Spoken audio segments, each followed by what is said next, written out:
राधे राधे। आप सभी का अमृत कथा कहानी चैनल में स्वागत है। वैशाख माह में शुक्ल पक्ष में पड़ने वाली एकादशी तिथि को मोहिनी एकादशी के नाम से जाना जाता है।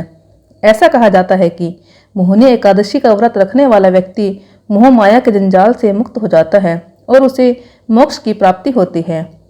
माना जाता है कि इस एकादशी का व्रत करने वालों के कई जन्मों के पाप भी नष्ट हो जाते हैं। इस व्रत में भगवान विष्णु की विशेष पूजा अर्चना की जाती है। जब समुद्र मंथन हुआ तो अमृत प्राप्ति के बाद देवताओं और असुरों में भी इसे पाने की होड़ मच गई। ताकत के बल पर असुर देवताओं से अधिक बलशाली थे। देवता चाहकर भी असुरों को हरा नहीं सकते थे। सभी देवताओं की आग्रह पर भगवान विष्णु ने मोहिनी का रूप धारण कर असुरों को अपने मोह माया के जाल में फंसाकर सारा अमृत देवताओं को पिला दिया।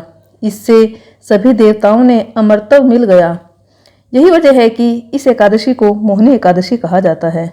धर्मराज युधिष्ठिर कहने लगे कि हे कृष्ण, वैशाख मास की शुक्ल पक्ष की एकादशी का क्या नाम है तथा उसकी कथा क्या है, इस व्रत की क्या विधि है, यह सब विस्तार पूर्वक बताइए।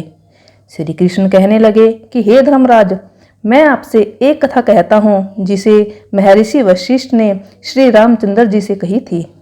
एक समय श्री राम बोले कि हे गुरुदेव, कोई ऐसा व्रत बताइए जिससे समस्त पाप और दुख का नाश हो जाए। मैंने सीता जी के वियोग में बहुत दुख भोगे हैं। महर्षि वशिष्ठ बोले, हे राम, आपने बहुत सुंदर प्रश्न किया है। आपकी बुद्धि अत्यंत शुद्ध तथा पवित्र है। यद्यपि आपका नाम स्मरण करने से मनुष्य पवित्र और शुद्ध हो जाता है, तो भी लोकहित में यह प्रश्न अच्छा है। वैशाख मास में जो एकादशी आती है उसका नाम मोहिनी एकादशी है।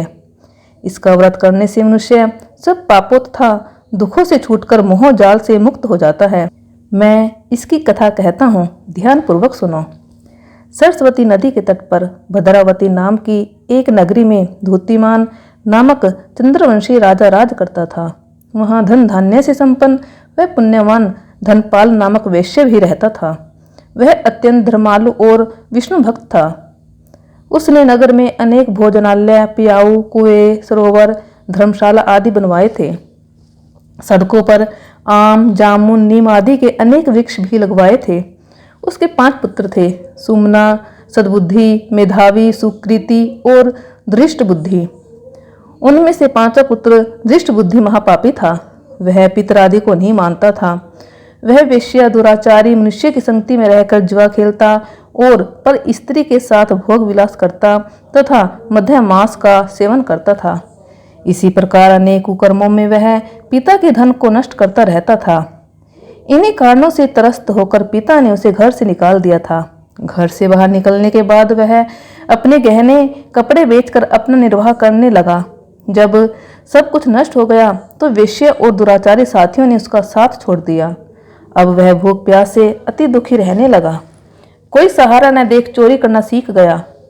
एक बार वह पकड़ा गया तो वेश्या का पुत्र जानकर चेतावनी देकर छोड़ दिया गया, मगर दूसरी बार फिर पकड़ में आ गया।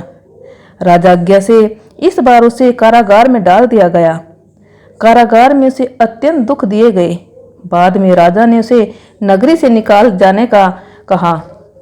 वह नगरी से निकल वन में चला गया।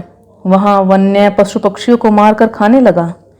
कुछ समय पश्चात वह बहेलिया बन गया और धनुष बाण लेकर पशु पक्षियों को मार मार कर खाने लगा। एक दिन भूख प्यास से व्यथित होकर वह खाने की तलाश में घूमता हुआ कौंडिन्य ऋषि के आश्रम में पहुंच गया।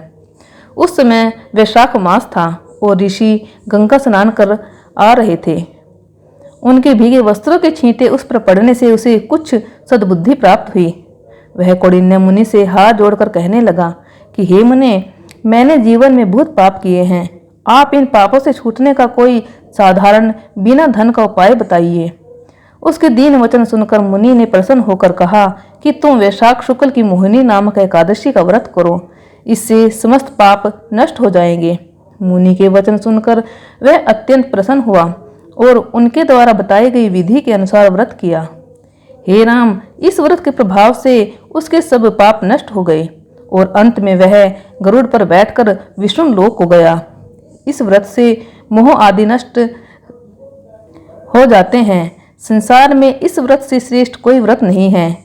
इसके महात्म्य को पढ़ने से अथवा सुनने से 1000 गोदान का फल प्राप्त होता है। बोली विष्णु भगवान की जय।